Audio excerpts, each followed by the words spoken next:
And now, for the fourth time this week, we must ask that age-old question: Where in the world is Matt Lauer? Where in the world is Matt Lauer? Show me a sign, give me a clue. Drop me a hint and tell me something new. It's a global mystery. You've got to watch and see. Where in the world is Matt Lauer? Hey guys, good morning.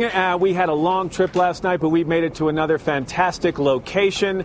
I gave you a clue before I left Kuala Lumpur on Wednesday, and I said time is of the essence as we train our sights on where it all began for us back in 1998. So for the fourth time this week, where in the world am I?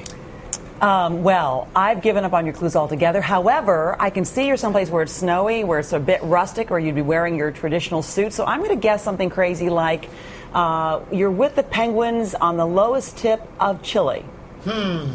I'm guessing you're somewhere. Okay, Al? You're somewhere on a clock tower, somewhere near the Orient Express. Natalie? I see it does. I think there's a train there behind you, and looks like you're wearing the turtleneck. So I'm going with a train through the Swiss Alps. Okay. Okay. Natalie, I think this is a pretty good day for you. The time is of the essence part refers to the fact that we are in Switzerland, and of course the Swiss are all about time and precision. As we train our sights, that deals with a train ride we took to get here, one of the most spectacular train rides I think anyone will ever take. And where it all began for us in 1998, the very first Where in the World destination was the Sphinx in Cairo, Egypt. Put it all together, and welcome to day 4 of Where in the World is Matt Lauer from the Sphinx Observatory on the top of the JungFrau in the Swiss Alps. Very nice. And now, if the view from the Petronas Towers was good, this is good times 10. I am standing at 11,745 feet above sea level. This is a very popular tourist destination. About 700,000 people come here every single year, and all those people leave with their jaws hanging wide open. I mean, I hope this translates for you, what you can see. I'm standing on the Jungfrau, one of the iconic peaks in the Alps. The others are probably the Eiger and the Monk, which are just off to my right here. And on a clear day, by the way, now you know why we wanted to come here in good weather. It was crummy Tuesday.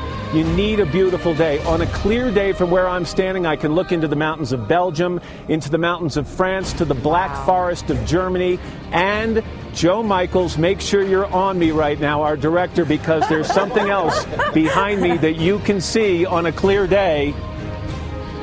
You can see the Matterhorn. Great job, Joe. He It's took in the shot. neighborhood.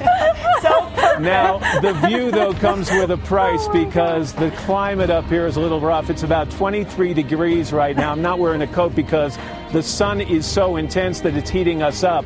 The air is also thin. Up at this altitude, I'm breathing air that has about 20 to 30% less oxygen in it than what you breathe down in Rockefeller Center. But despite the elements, it's extremely civilized up here, guys. Wow. I have 4 bars. I have 4 bars. You gotta love the Swiss. There are 2 ways to get up here. You can climb, which is how I got up here. Not. No. We don't believe That's that. the ticket. That's how I got up here. I climbed up here. Or you can take that train ride, which is spectacular. Either way, when you get here, it is worth the trip. Take a look. High and mighty. Vast and timeless. The Swiss Alps have been called the visible throne of God, a sight to behold. 3 majestic mountains cast a shadow over these lands: the Eiger, the Monk, and the region's namesake, the Jungfrau. The fact that you've got an inhabited area at the foot of some of the most magnificent mountains in the Alps, they're in your face. You can reach up and touch them. From snowy peaks to lush valleys, pastoral farmland, improbable towns accessible only by cable car, 7,000 people call JungFrau home.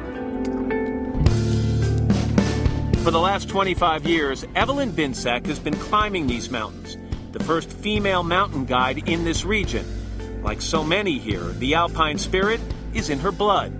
Being middle of this history, in middle of this nature, is something very special. I feel a big power here. Tourists, too, have been charmed by these mountains for centuries. Nearly 2 million take in these vistas each year from all over the world. A stunning 2-hour train ride from the valley floor through picturesque towns and into Mountain Rock takes visitors to the grand finale. The top of Europe.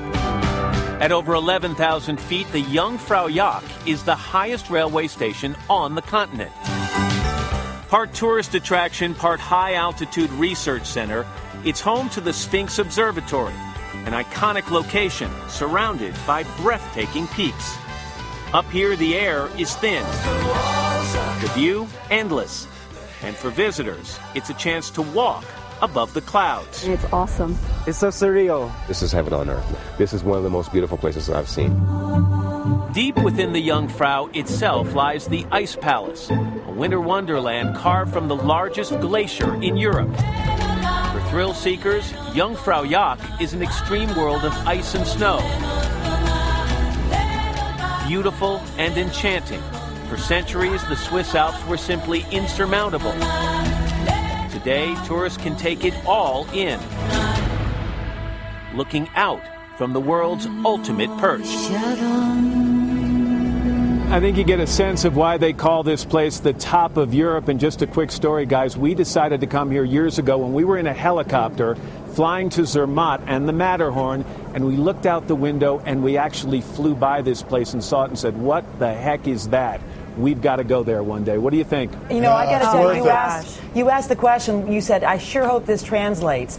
Matt, wow. We have chills in the studio. It is so stunning to see that. And also it's so compelling to think that you can be reporting from above, but also see what's happening below in these ice caves, and also begs the question, sort of, what is happening with that observatory? Is it able to see better into space? Does it have a telescope? Oh, it's doing all kinds of research. We're going to tell you about that later on. Obviously, they don't have smog and pollution to deal with up here.